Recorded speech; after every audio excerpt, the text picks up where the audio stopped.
truth is that I'll get 90% or 99% or some high percentage depending on how well I've designed the experiment.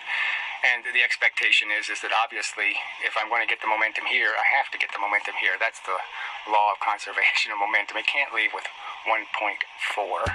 Okay, it has to leave with 2.0. No, it doesn't have to leave with 2, because if it left with 2, you would be creating free energy, and it would break the law of conservation of energy.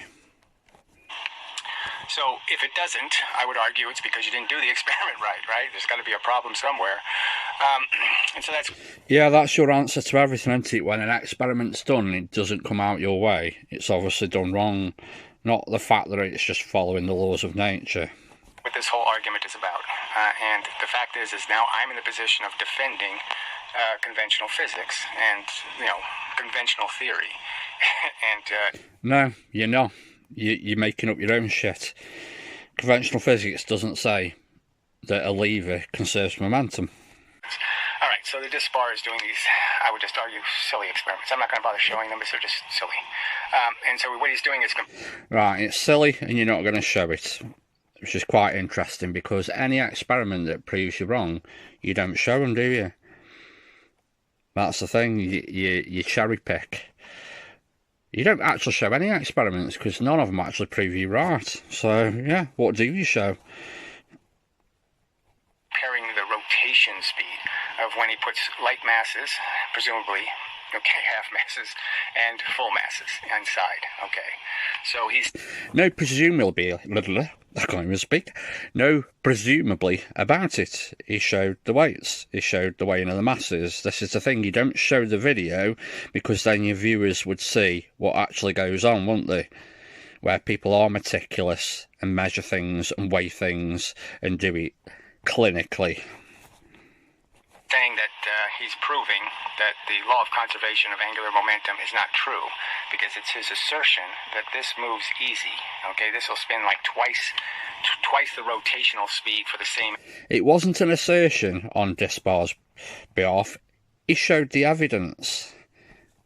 You make assertions, you don't show any evidence. But he's experimentally proving it, So his mechanism is kind of silly. He's got a drill, a Dremel, I think, and he's just going to rotate 2 sticks, wooden dowels, by the way, and he's got rather substantial weights on them, so who knows how much flex is in them, and that's how he's doing the experiment. So again, you're just picking faults. Wooden dowels, so what? And substantial weights, they weren't that substantial. Again, show the video. Show your viewers what view you've got. Experiment. He gives them a jolt and accelerates them, and he finds that jolting them, the one with the mass on the inside spins faster. So now I would have argued that... So at least you did watch it and you admit that happens. There is a difference between the 2 experiments. So if you isolate the 2 experiments, there is a difference. This one obviously weighs more than this one. And then you have the one intermediate. Yeah, the one that weighs more goes faster. So what's your point there? So let's argue the better way to do the experiment, I suppose. I could argue, but the thing you're really trying to do is find out... What a surprise! The experiment needs to be done a different way. What, till it comes out your way, which it never will?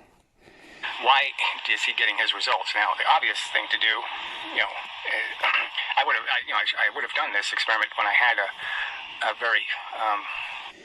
Yeah, you would have, but you didn't, did you? Funny that, isn't it? That you don't do experiments. Perfect thin little steel bar, and I hung magnets off of it and used it to create an oscillator. So it oscillated this way. Now, I could have spun it, could have given it energy and spun it and said, well, how much energy does it take to spin? And is there a different amount of energy to require for it to spin?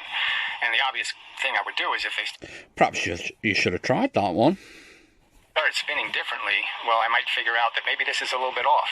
Maybe I don't have my distances quite right, and so I'll just move the mass in a little bit. Or if this one's moving too fast, then I move it out a little bit. So that's his argument. This one's moving way slower. So just move it in a little bit. What are you talking about now? Your claim is half the mass at twice the distance. Now it's, we'll just move it out a bit, in a bit. The fuck, you just moaned about he didn't measure anything. Now you're just like, yeah, fuck it, let's just keep moving it till it comes out my way. And then it should move faster and faster, and see how far you have to move it in before it's rotating at the same speed as the heavy mass. That would be a simple test to do. The other thing you can also do is before you even start, you got to figure out whether you have... Why don't you try it then if it's so simple? The lever, it creates this huge paradox that if this leaves, the lighter thing leaves with twice the velocity. Okay, I put the heavy thing in, I now have the half mass, 2 units of distance, and I actually get my twice the velocity. What does that mean? Well, it means that this energy coming out is, whatever, 33% is it, more kinetic energy, right? Twice the kinetic energy. No, it's twice the kinetic energy. Hey. So I've doubled the kinetic energy merely by converting from a big heavy thing to a light thing. I now have created free kinetic energy.